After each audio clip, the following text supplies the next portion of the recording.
দেখেন, বিএনপি একটি বৃহৎ দল। এখানে সে বগুড়ায় বাড়ি হয়, সে যে অশোভনীয় মন্তব্য করেছে এর জবাব বগুড়ার জনগণই দিবে। সে বগুড়াতে আলে সাধারণ জনগণ তার উপর প্রতিক্রিয়া কী দেখাতেছে সেটা অনলাইন অফলাইন সব জায়গাতেই আমরা পাচ্ছি। কিন্তু এই অশোভনীয় কথা তার বলা ঠিক হয়নি বলে আমি মনে করি।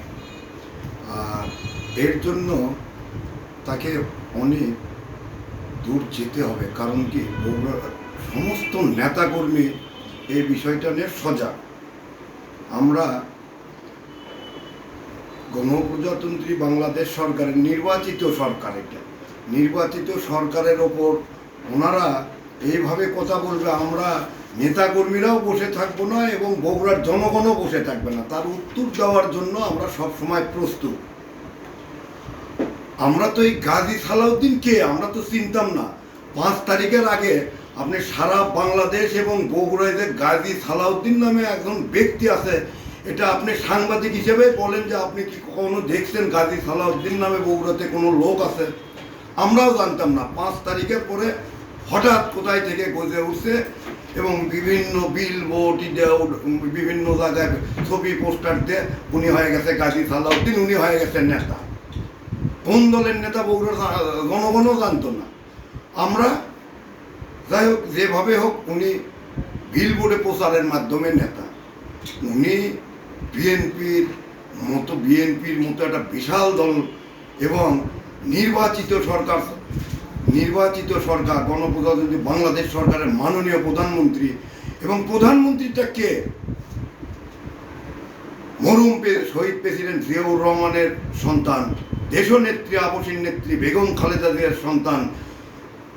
সেটা বুঝতে হবে। ওনার যে কোনো শব্দ চয়ন কিংবা মন্তব্য করার আগে তাকে ভাবা উচিত ছিল। এর দায়িত্ব কে নেবে? জনগণ যদি তাকে ধরে কোনো কিছু করে, আমরা তো দলীয়ভাবেও নিতে পারবো না। কারণ বগুড়ার জনগণ তার উপর যেভাবে ক্ষিপ্ত হয়ে গেছে, এগুলো তো আমরা দল করি, আমরাও মানে কোনো কিছু সামাল দিতে পারবো কিনা আমার জানা নাই। সে একটা কীট পতঙ্গ আমি মনে করি। এখন সে বগুড়ার জনগণের কাছে সে এখন বিষাক্ত মানে একটা পদার্থ হিসেবে আমার মনে হয় দাঁড়িয়ে গেছে। জনাব পলাশ, যেহেতু আপনি এই বিষয়টি নিয়ে প্রথমে বক্তব্য প্রদান করেছেন, জনগণও চাচ্ছে যে এটার একটি সুষম একটা প্রতিফলন ঘটুক। বগুড়া জেলা থেকে আপনি সাবেক ছাত্র নেতা হিসেবে যে প্রতিবাদ করেছেন, এজন্য সবাই আপনাকে অভিনন্দন জানিয়েছে। আপনার মন্তব্য জানতে চাচ্ছি। আমি একজন দলের ক্ষুদ্র কর্মী, আমি একজন দলের নেতা বলেন আর কর্মী বলেন, আমি ক্ষুদ্র কর্মী হিসেবে জাতীয়তাবাদী দলের একজন নিবেদিত কর্মী, মাঠ পর্যায়ের কর্মী হিসেবে আমি আমার জায়গার থেকে যেটুকু পারছি আমি আমার প্রতিবাদ করছি এবং সামনের দিনে করে যাব। কারণ দলের সম্বন্ধে বক্তব্য দিতেই পারে, রাজনীতি করতে পারে, কিন্তু ব্যক্তি সমালোচনা তাকে তার কথা বলতে হবে হিসেব করে, শোভনীয়ভাবে কথা প্রতিবাদ করুক এবং বলুক। এতে আমাদের যায় আসে না। গণতন্ত্রে সবাই কথা বলবে, কিন্তু কথার মার্জিতভাবে কথা বলবে, সমালোচনা করবে, ভুল ধরে দিবে। আমি আমার জায়গা থেকে আমি প্রতিবাদ করছি। এখন আমার বগুড়ার সমস্ত আমার মনে হয় নেতাকর্মীরাও প্রতিবাদ শুরু করেছে। আমি যেহেতু আমার চোখে প্রথমে আসে, আমি এই হিসেবে আমি আমার অনলাইন বলেন বিভিন্ন জায়গায় বলেন আমি আমার অনলাইনে প্রতিবাদ করার চেষ্টা করেছি এবং নেতাকর্মীরাও মনে হয় এখন প্রতিবাদ করার চেষ্টা করবে। আমরা আশা করি সে বগুড়াতে অবাঞ্ছিত, যেহেতু আমি প্রথম বলেছি এবং আমার নেতারাও বলেছে।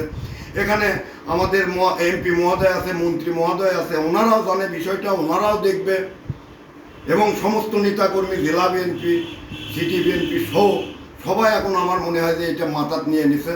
আমরা চেষ্টা করব এদের মতো কীট পতঙ্গ যাতে রাজনীতিতে না থাকে। রাজনীতি সবাই করবে, গণতান্ত্রিকভাবে করো, গণতান্ত্রিক কথা বলো।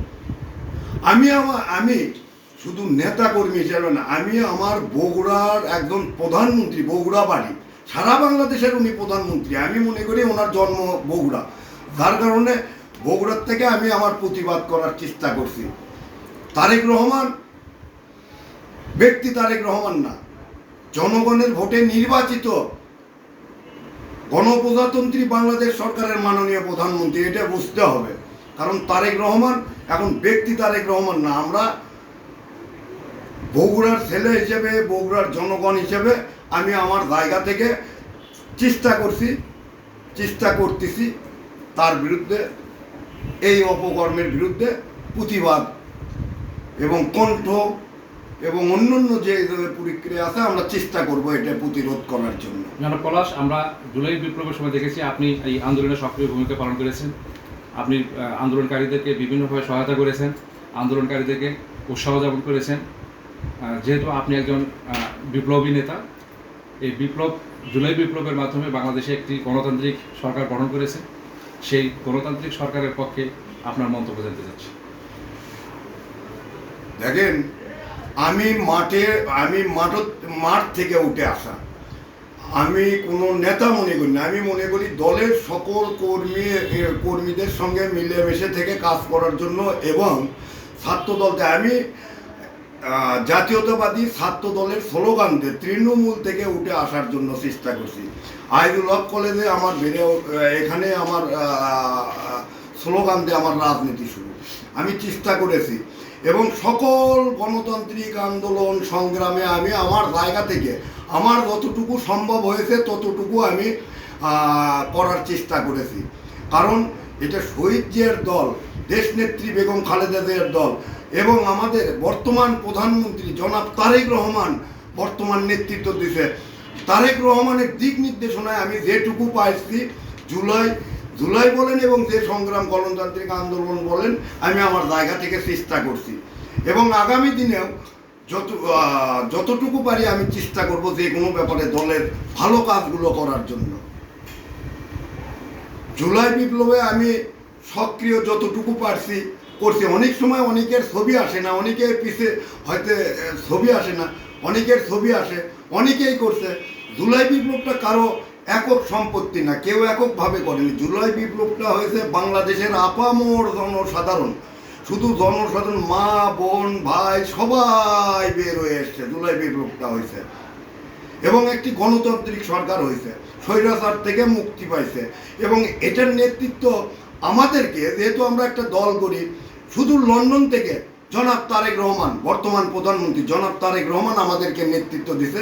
তার দিক নির্দেশনার আমরা মাঠে ময়দানে ছড়িয়ে ছিটিয়ে সকল আন্দোলন করছি। সবাইকে ধন্যবাদ। আমাকে হয়তো দেখা গেছে ইনশাল্লাহ আন্দোলনে যেটুকু পারছি আমি আমার জায়গা থেকে চেষ্টা করছি। আপনাদেরকে ধন্যবাদ।